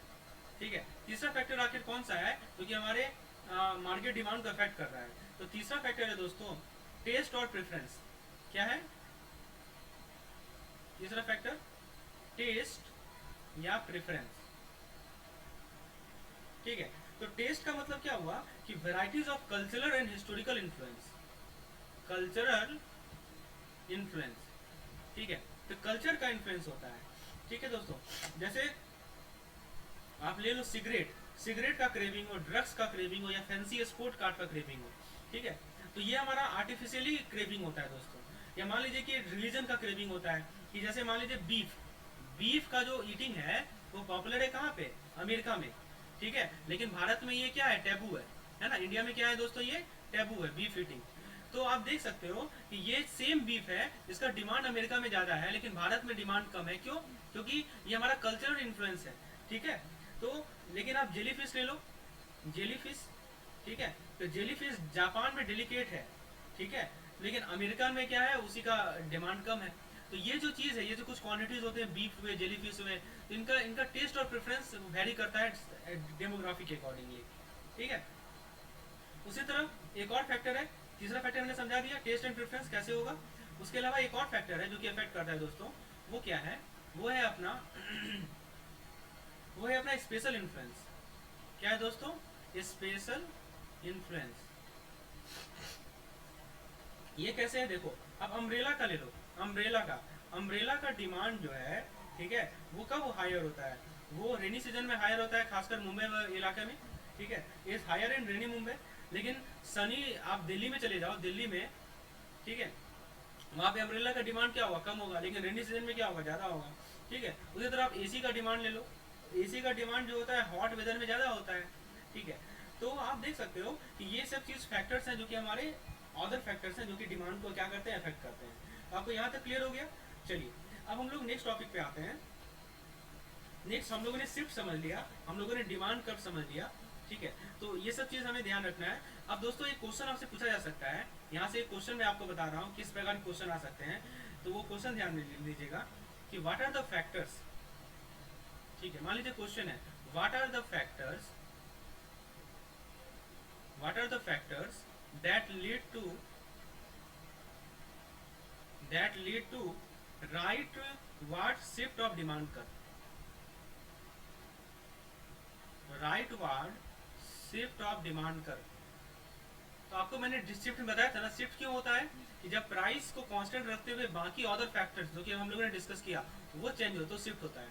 आपको कुछ फैक्टर्स बताना है जिसके कारण हमारा demand curve rightward shift होगा। अब देखिए यहाँ पे कंसेप्चुअल क्लैरिटी की जरूरत है, ठीक है। अभी मैंने आपको कुछ फैक्टर्स बताए हैं, आखिर अब बताओ सबसे पहले आप क्या समझते हो जब मैं राइट वार्ड शिफ्ट की बात कर रहा हूँ।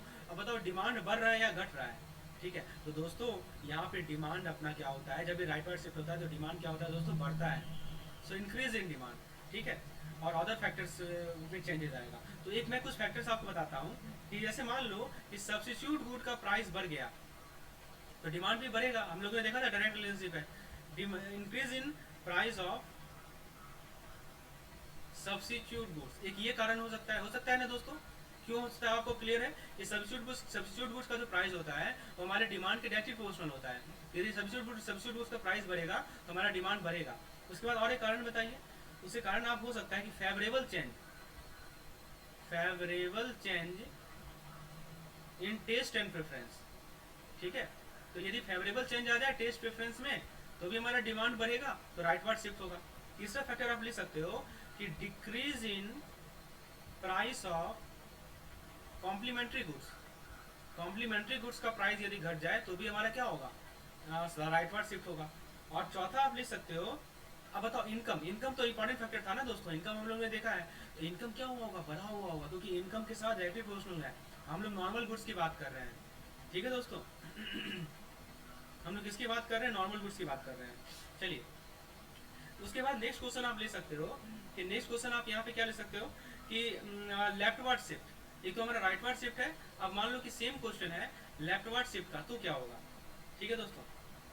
यहाँ पे हम लिखते हैं what are the factors that cause leftward shift of demand curve. तो बताओ दोस्तों लेफ्ट वार्ड शिफ्ट किस किस फैक्टर के कारण होगा, बताओ। मैं यहीं पे आपको समझा देता हूँ। तो सबसे पहले हम लोग लेते हैं क्या दोस्तों, सबसे पहले हम लोग लेते हैं प्राइस, ठीक है। प्राइस बताओ सब्स्टिट्यूट गुड्स का प्राइस। अब देखो सबसे पहले लेफ्ट वार्ड शिफ्ट हो रहा है, तो आप ये बताओ लेफ्ट वार्ड शिफ्ट में क्या होगा। जब लेफ्ट वार्ड शिफ्ट होता है तो डिमांड पे क्या इफेक्ट पड़ता है बताइए। तो जब लेफ्ट वार्ड शिफ्ट होगा तो डिमांड हमारा घटेगा, ठीक है। तो डिमांड क्या होगा दोस्तों, डिक्रीज होगा, ठीक है। तो आप डिक्रीज में बताओ सबसे पहला price of substitute goods. Substitute good का प्राइस क्या होगा बताइए, सब्स्टिट्यूट का प्राइस भी क्या होगा, घटेगा, ठीक है। तभी तो हमारा जब क्योंकि डायरेक्ट रिलेशन होता है तो सब्स्टिट्यूट गुड का प्राइस यदि घटेगा तो हमारा क्या होगा, डिमांड भी क्या होगा, घटेगा। उसके बाद फेवरेबल चेंज की जगह क्या करोगे, अनफेवरेबल चेंज कर दोगे, अनफेवरेबल चेंज। उसके बाद कॉम्प्लीमेंट्री गुड का प्राइस क्या होगा, बढ़ेगा, ठीक है। यहाँ पे मैं लिख देता हूँ इसको हटा के, ये क्या होगा दोस्तों, ये बढ़ेगा, ठीक है। और इनकम क्या होगा, इनकम क्या होगा बताइए दोस्तों, इनकम क्या होगा, इनकम भी क्या होगा, घटेगा, ठीक है। तो इनकम जो है नॉर्मल गुड्स का यदि घटेगा तो हमारा क्या होगा, लेफ्ट वार्ड शिफ्ट होगा। ये चीज़ क्लियर है आपको, ठीक है। तो ये चीज़ आपको क्लियर हो गया कि what are the factors that lead to leftward shift and what are the factors that leads to rightward shift. एक और क्वेश्चन यहाँ से पूछा जा सकता है दोस्तों, आपका चूंकि कंसेप्ट क्लियर है तो मैं आपको वो भी बता दूं। एक क्वेश्चन और यहाँ से पूछा जा सकता है। क्वेश्चन क्या हो सकता है, what are the factors, question ये पूछा जा सकता है दोस्तों,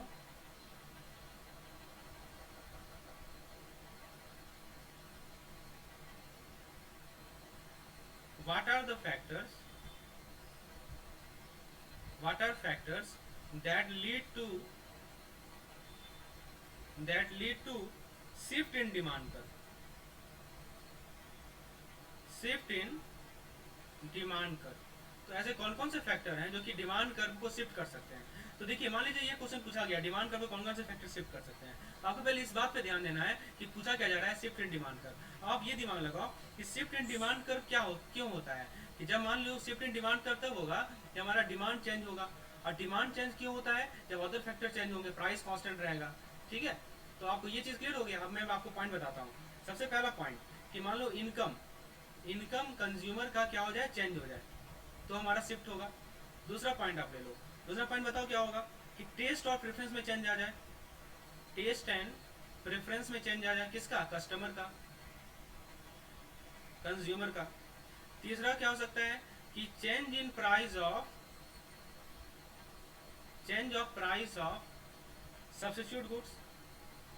सब्स्टिट्यूट गुड्स, ये मैंने बताया है। और चौथा पॉइंट क्या हो सकता है, change of price of complementary goods, complementary goods.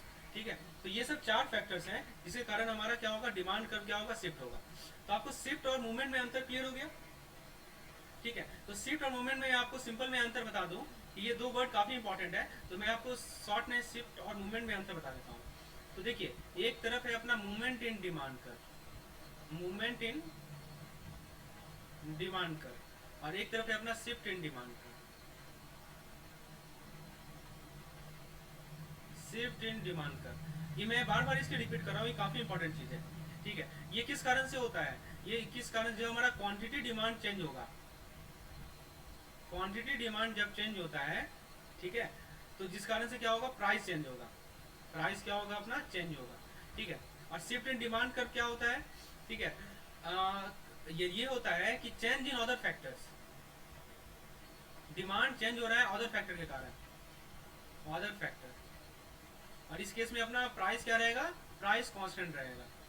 ठीक है, उसके बाद इसमें चेंज जो होगा अलोंग कर्व होगा, चेंज क्या होगा, अलोंग कर्व होगा। लेकिन इसमें जो चेंज होगा दोस्तों, वो क्या होगा, पोजीशन ऑफ कर्व, यानी कर्व का पोजीशन ही चेंज हो जाएगा, change in position of curve. उसके बाद दोस्तों इसमें क्या होगा कि आपका डिमांड क्या होगा, एक्सपेंड करेगा या कॉन्ट्रैक्ट करेगा,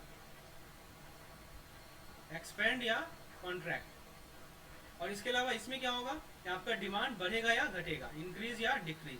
तो ये दोनों में डिफरेंस आपको क्लियर रखना है। ठीक है दोस्तों, कि आखिर किस किस फैक्टर के कारण हमारा मूवमेंट हो रहा है या चेंज हो रहा है।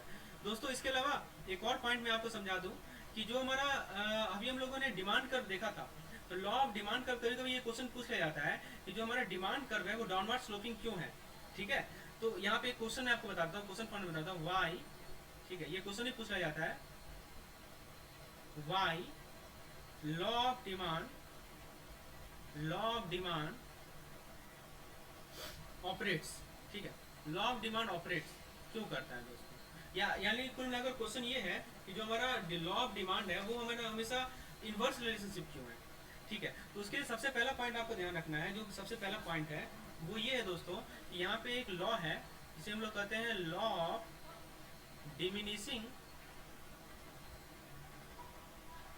Marginal utility, marginal utility. ठीक है, तो ये law of diminishing marginal utility, जिसके कारण अपना जो डिमांड कर्व होता है वो हमेशा इनवर्स रिलेशनशिप का होता है।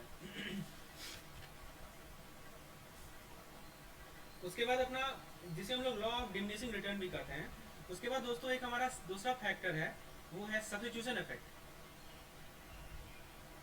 Substitution effect. ठीक है, दूसरा क्या है दोस्तों, अपना सब्स्टिट्यूशन इफेक्ट। ठीक है, जो तीसरा पॉइंट है वो है अपना इनकम इफेक्ट। इनकम इफेक्ट कैसे होता है मैं समझाता हूँ आपको। देखो इनकम इफेक्ट ऐसे है कि जब प्राइस अपना घट रहा है, ठीक है, जब अपना प्राइस है वो घट रहा है, तो क्या हो रहा है, परचेजिंग पावर जो है, पीवी यानी परचेजिंग पावर क्या हो रहा है, बढ़ रहा है। तो परचेजिंग पावर बढ़ रहा है तो डिमांड क्या होगा, बढ़ेगा। इसी कारण हमारा इनवर्स रिलेशनशिप है प्राइस और डिमांड के बीच में। ठीक है, तो हम यही समझ रहे हैं कि प्राइस और डिमांड के बीच में इनवर्स रिलेशनशिप क्यों है। ये तो मैंने बताया कि law of diminishing marginal utility. ठीक है, इसका मतलब क्या हुआ, law of diminishing marginal utility. उसके बाद तीसरा आप इसका रिवर्स भी ले सकते हो कि जब हमारा प्राइस बढ़ेगा तो परचेजिंग पावर क्या होगा, घटेगा, तो डिमांड क्या होगा दोस्तों, डिमांड भी क्या होगा, घटेगा। ठीक है, चलिए, तो ये 3 फैक्टर्स हैं जो कि रिस्पॉन्सिबल है लॉ ऑफ डिमांड को ऑपरेट होने में। कभी कभी ऑप्शन से क्वेश्चन पूछा जाता है इस पर, इसलिए मैंने आपको ये बता दिया। इसके बाद दोस्तों एक और पॉइंट है जिस पे क्वेश्चन पूछा जाता है, वो है अपना परसेंटेज मेथड। डिमांड को मेजर करने का एक मेथड है, इसको हम लोग क्या कहते हैं दोस्तों, परसेंटेज मेथड, परसेंटेज मेथड। ठीक है, इसमें क्या करते हैं, ये बेसिकली एक रेशियो होता है जिसके नंबरेटर में हम लोग लिखते हैं change in quantity demand, change in quantity demand, और डिनोमिनेटर में लिखते हैं change in price, change in price. ठीक है, तो ये परसेंटेज मेथड के बारे में मैं आपको डिटेल में बताऊंगा जब हम लोग ऑब्जेक्टिव क्वेश्चन डिस्कस करेंगे तब। चलिए, ये था हमारा डिमांड से रिलेटेड सारे इंपॉर्टेंट पॉइंट्स। अब हम लोग डिस्कस करते हैं दोस्तों सप्लाई। ठीक है, सो हम लोग स्टार्ट करते हैं दोस्तों सप्लाई के बारे में।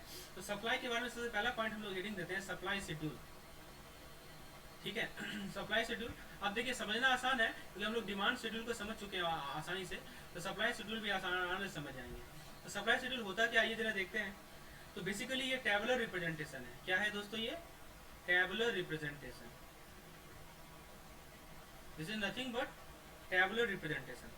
किस चीज़ का? लॉ ऑफ सप्लाई का। अब लॉ ऑफ सप्लाई क्या है मैं आगे बताऊंगा, ठीक है। तो लॉ ऑफ सप्लाई भी हम लोग समझेंगे। तो ये टेबुलर रिप्रेजेंटेशन है लॉ ऑफ सप्लाई का। तो जैसा कि हम लोगों ने डिमांड शेड्यूल देखा था, तो वैसे सप्लाई शेड्यूल भी है, ठीक है। तो दोस्तों उसके अलावा जहाँ तक बात है सप्लाई शेड्यूल का, तो उसे आपको दो पार्ट में डिवाइड कर सकते हो। पहला पार्ट होगा हमारा इंडिविजुअल सप्लाई शेड्यूल। क्या होगा दोस्तों? Individual supply schedule. और दोस्तों दूसरा पार्ट होगा अपना मार्केट सप्लाई शेड्यूल, ठीक है। दूसरा पार्ट क्या होगा? Market supply schedule.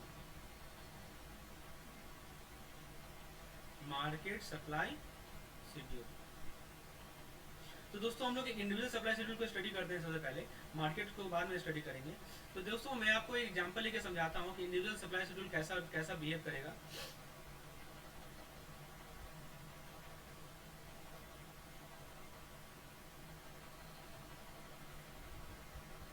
तो एक एग्जांपल से समझते हैं, ठीक है। तो दोस्तों ऐसा है कि हम लोग एक टेबल ड्रॉ करेंगे, जिस टेबल के राइट साइड में हम प्राइस को शो करेंगे, प्राइस ऑफ प्रोडक्ट, ठीक है।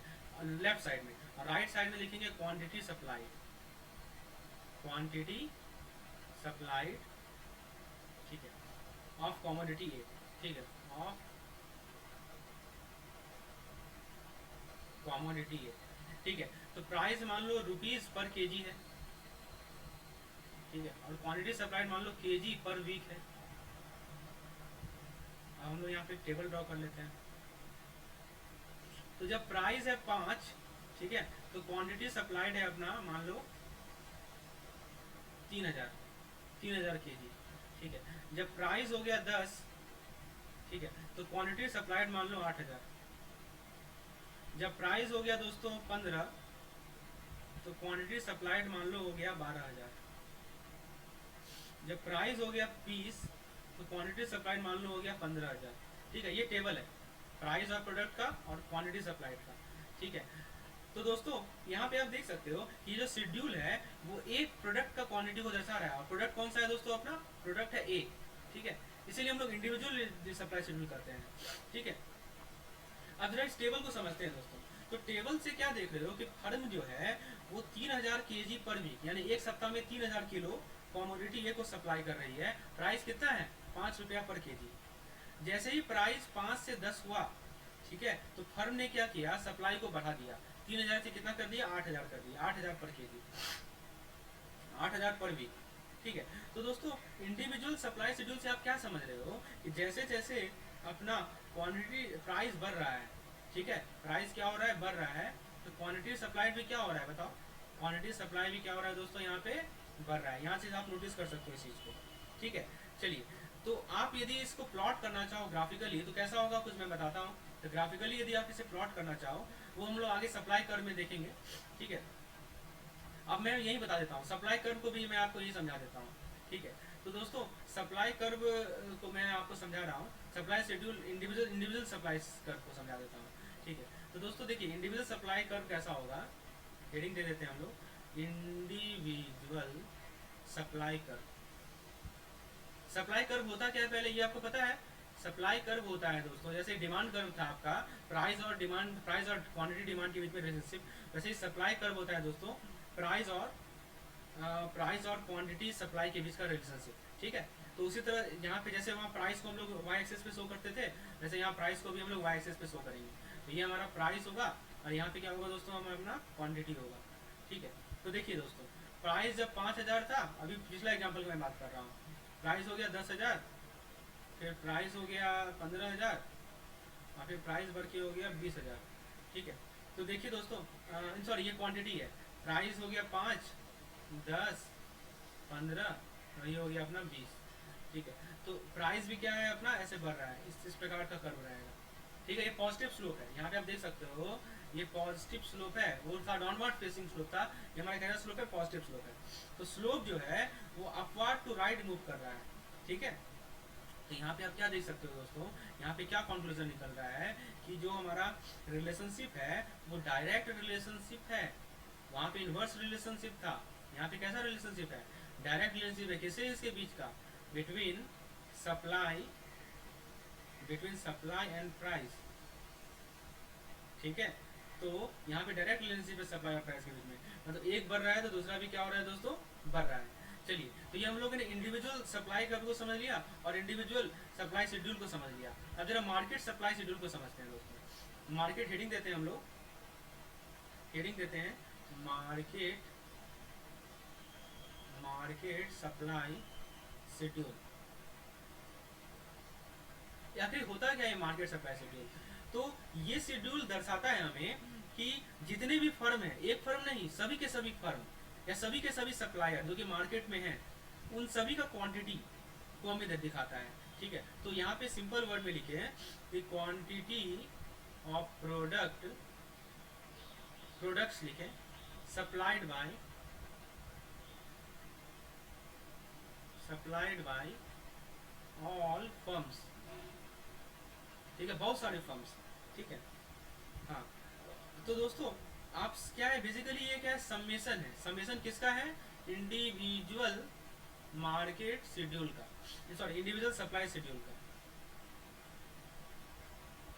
सप्लाई शेड्यूल्स का, ठीक है। तो अब मैं इसको आपको टेबलर फॉर्मेट में दिखा समझाता हूँ दोस्तों इस चीज़ को। तो देखो ऐसा है, यहाँ पे हम प्राइस को लिख रहे हैं, ठीक है, प्राइस ऑफ प्रोडक्ट, कौन सा प्रोडक्ट है, तो ए, ठीक है। यहाँ पे हम दर्शा रहे हैं quantity supply, quantity supply by firm X, यहाँ पे दिखा रहे हैं दोस्तों quantity supply by firm Y, और यहाँ पे दर्शा रहे हैं दोस्तों मार्केट सप्लाई को, क्या है, मार्केट सप्लाई, ठीक है। तो आप जरा देखिए, जरा डाटा को देखते हैं, तो प्राइस ऑफ प्रोडक्ट ए, तो प्राइस प्रोडक्ट है तो वो हमारा रुपीज में होगा, rupees per KG, rupees per KG, ठीक है। क्वांटिटी सप्लाइड है तो वो है 1000 केजी पर वीक, ठीक है। ये भी है अपना 1000 केजी पर वीक, ठीक है, और ये भी है अपना 1000 केजी पर वीक। चलिए अब डाटा को लिखते हैं, डाटा देखते हैं क्या क्या डाटा है अपने पास। तो देखिए प्राइस है अपना 5, ठीक है, तो ये 3 सप्लाई कर रहा है, ये 7 सप्लाई कर रहा है, और इन दोनों को जोड़ देंगे तो 10 हो जाएगा। फिर देखिए प्राइस जब 10 हो गया तो ये 8 सप्लाई कर रहा है, ये 12 सप्लाई कर रहा है, ये दोनों को जोड़ देंगे तो 20 हो जाएगा। फिर प्राइस जब अपना 15 हो गया तो ये 12 सप्लाई कर रहा है, ये 15 सप्लाई कर रहा है, दोनों को जोड़ देंगे तो हो जाएगा 27।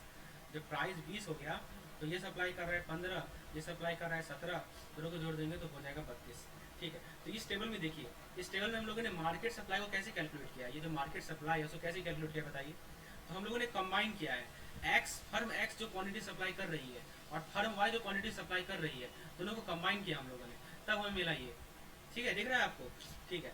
अब देखो, देखिए दोस्तों, ये एक चीज और शो कर रहा है कि जब प्राइसिंग है 5 रुपया पर केजी, ठीक है, तो मार्केट सप्लाई क्वांटिटी ए का कितना है, 10,000 केजी पर वीक है, क्योंकि इसको गुना कीजिएगा ना 1000 को 10 से तो 10,000 होगा ना, ठीक है। प्राइस बढ़ गया 5 से 10, तो मार्केट सप्लाई भी क्या हो गया, 20,000 हो गया, 10,000 से 20,000 हो गया, ठीक है। तो यहाँ से भी आप क्या देख सकते हो कि प्राइस जो कमोडिटी ए का है वो बढ़ रहा है, तो मार्केट सप्लाई भी अपना बढ़ रहा है, मतलब रिलेशनशिप क्या है यहाँ पे, डायरेक्ट रिलेशनशिप है। यहाँ से चीज क्लियर हो रहा है आपको। अब फिर से हम लोग जरा मार्केट सप्लाई कर्व को बना लेते हैं ठीक है दोस्तों, तो अब मैं आपको मार्केट सप्लाई कर्व बना के दिखाता हूँ। मार्केट सप्लाई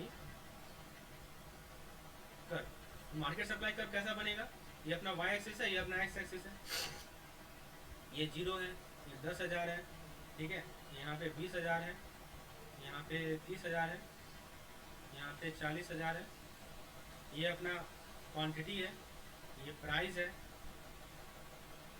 ये 5 ले लो, 10, 15, 20 और 25, ठीक है। तो सिंपल है इसको ड्रॉ करना, ये भी अपवर्ड स्लोपिंग ही होगा, कुछ इस प्रकार का होगा, ठीक है। और ये अपना क्या है, मार्केट सप्लाई का। तो आपको समझ में आया कि market supply schedule, individual demand schedule, individual supply schedule market demand curve, market supply curve और इंडिविजुअल सप्लाई कर्व में क्या डिफरेंस, यही चीज़ मैं आपको समझाना चाह रहा था इन चीज़ों से। चलिए आगे नेक्स्ट पॉइंट पे आते हैं दोस्तों। नेक्स्ट पॉइंट हमें क्या समझना है, नेक्स्ट पॉइंट हमें समझना है दोस्तों लॉ ऑफ डिमिनिशिंग रिटर्न। ठीक है, तो जैसा कि वहाँ पे था सेम सेम कंसेप्ट यहाँ भी है।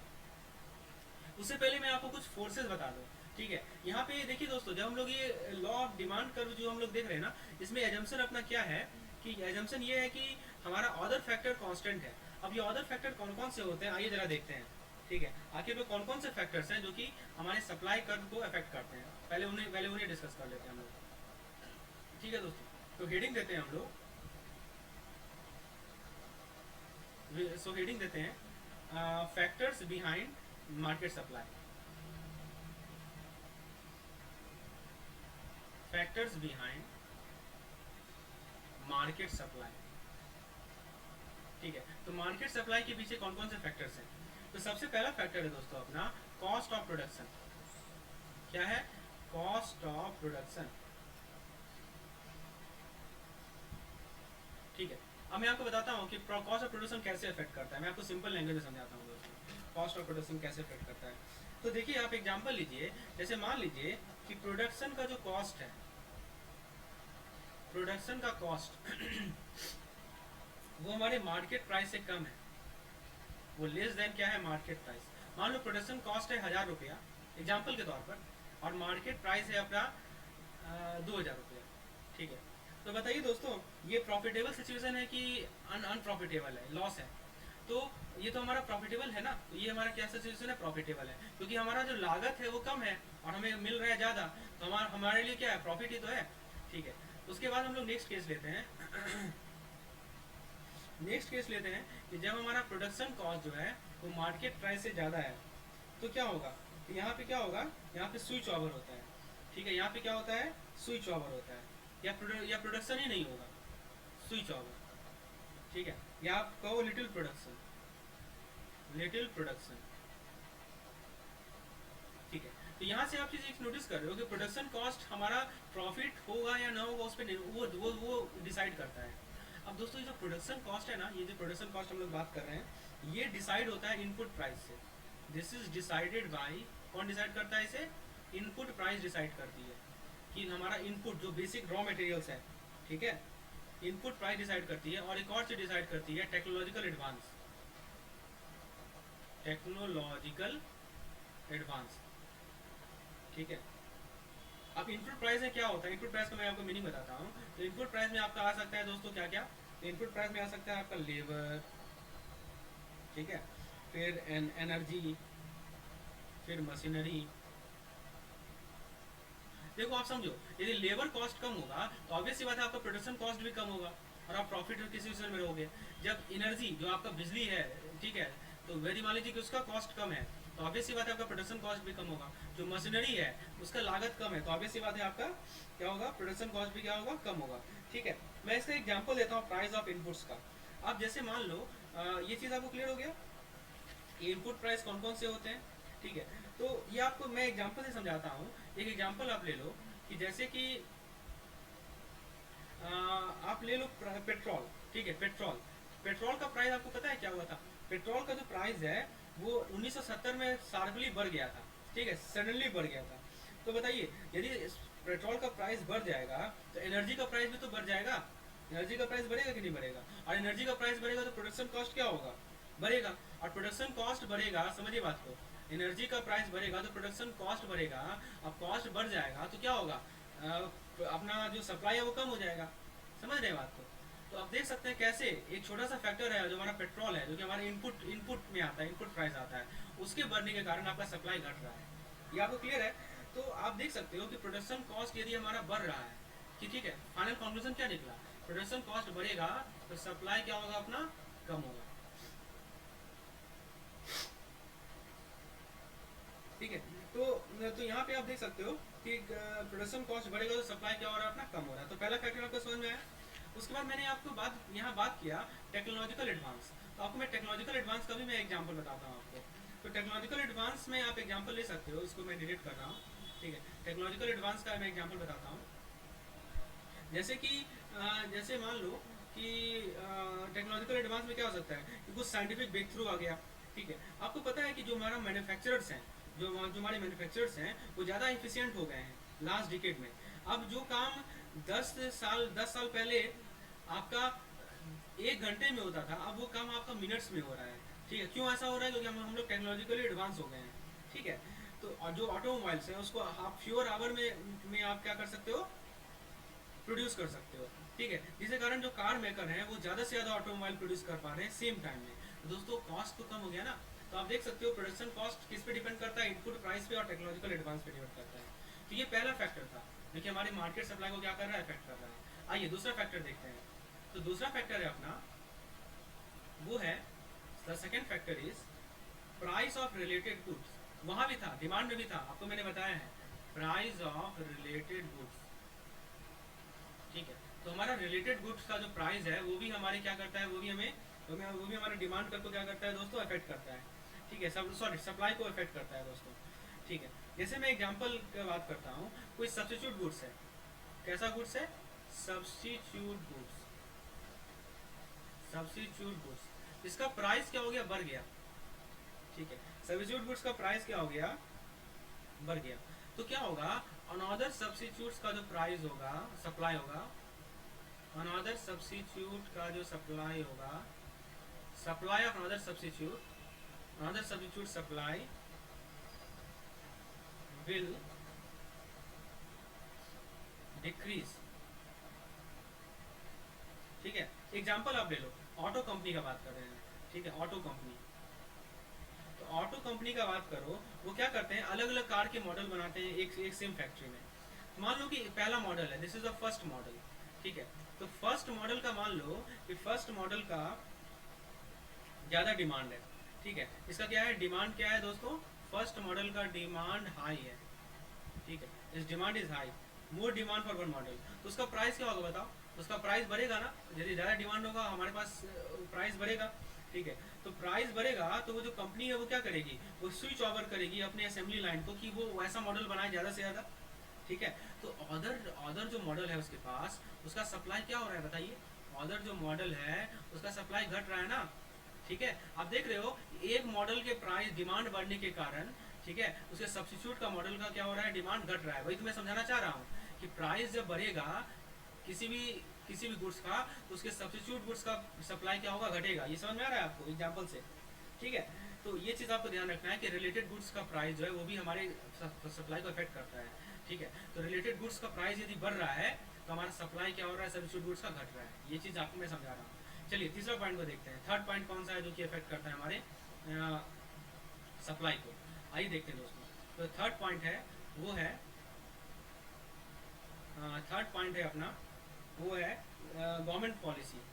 ठीक है, गवर्नमेंट की पॉलिसी। तो गवर्नमेंट की पॉलिसी का भी इंपॉर्टेंट इन्फ्लुएंस है।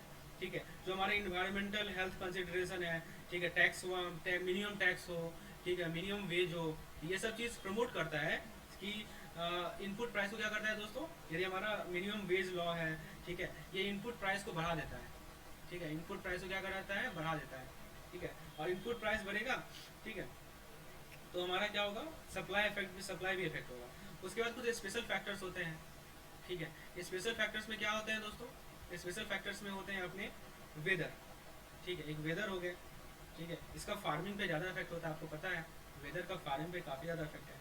तो ये सब कुछ पॉइंट्स है जो कि आपको ध्यान रखने हैं, हमारे सप्लाई शेड्यूल को कौन कौन से फैक्टर इफेक्ट करते हैं। चलिए इसके बाद अपना नेक्स्ट टॉपिक है, इसके बाद हमारा नेक्स्ट टॉपिक है वो है मूवमेंट अलोंग द सप्लाई कर। ठीक है, और एक अपना शिफ्ट इन सप्लाई, ये दो चीज़ हम लोग समझेंगे। ठीक है, मूवमेंट अलोंग द सप्लाई कर और एक क्या है दोस्तों, शिफ्ट इन सप्लाई। तो ये दो चीज़ को देखते हैं। सबसे पहले हम लोग देखते हैं मूवमेंट अलोंग द सप्लाई कर, जैसा कि हम लोगों ने वहाँ देखा था वैसे यहाँ से। तो हेडिंग देते हैं मूवमेंट अलोंग सप्लाई कर।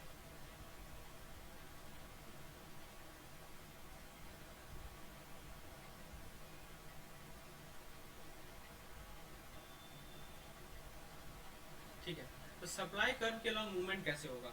तो दोस्तों देखिए तो मान लीजिए कि इसको मैं समझाता हूँ एग्जांपल से।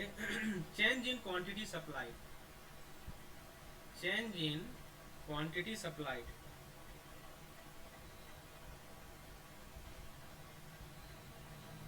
ठीक है दोस्तों। तो यदि हमारा क्वांटिटी सप्लाइड में चेंज आ रहा है,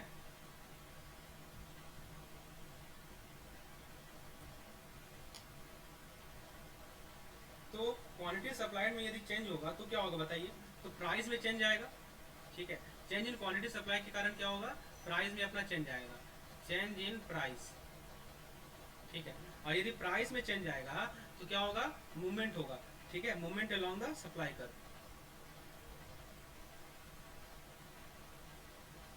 movement along supply curve, supply curve. अब मूवमेंट दो तरह से हो सकता है, या तो आप अपवर्ड मूव करोगे या आप डाउनवर्ड मूव करोगे, ठीक है। तो पहला केस ले लेते हैं अपवर्ड मूवमेंट,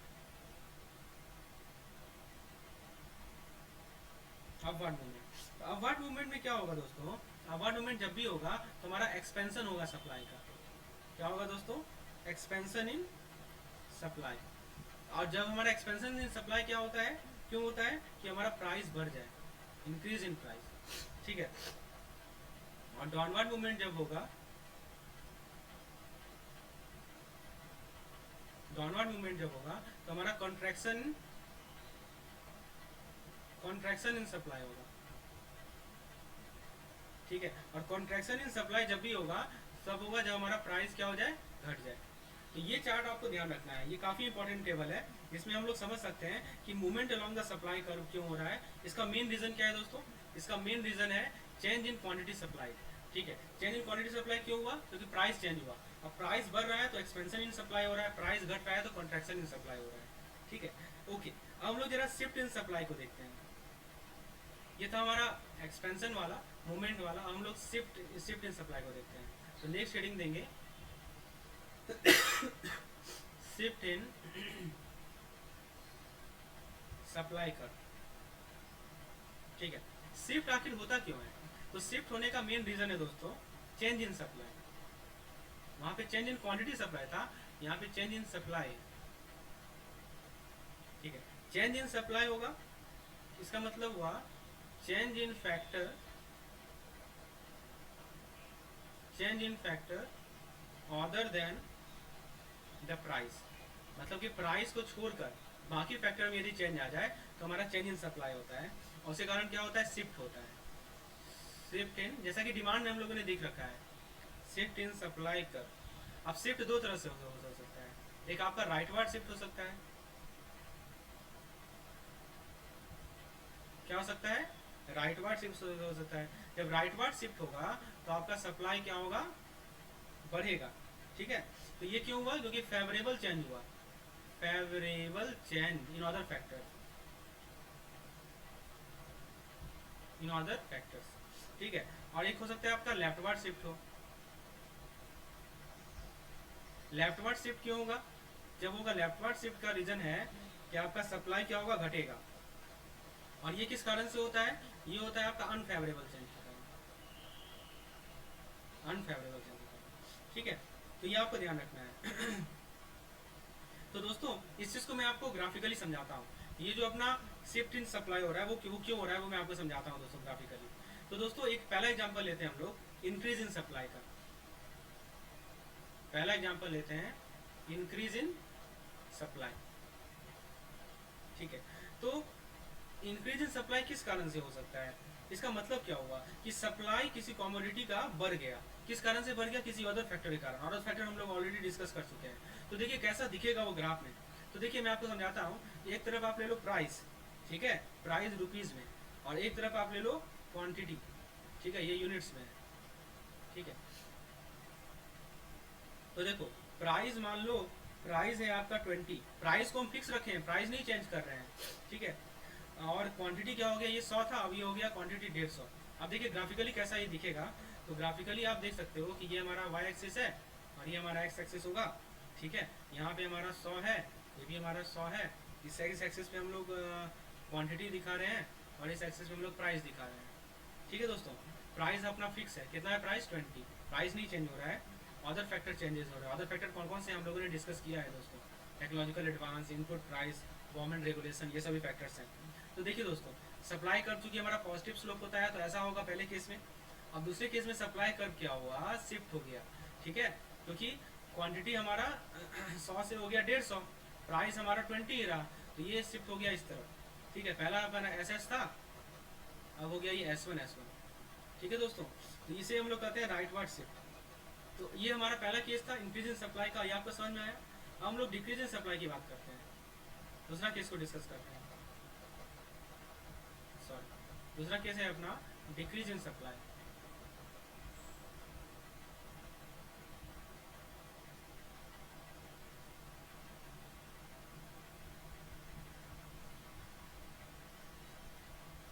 तो डिक्रीज इन सप्लाई जो होता है दोस्तों, ठीक है, ये क्यों होता है? डिक्रीज सप्लाई क्या मतलब हुआ कि कमोडिटी का जो सप्लाई था वो घट गया किसी अदर फैक्टर के कारण, प्राइस को छोड़ के।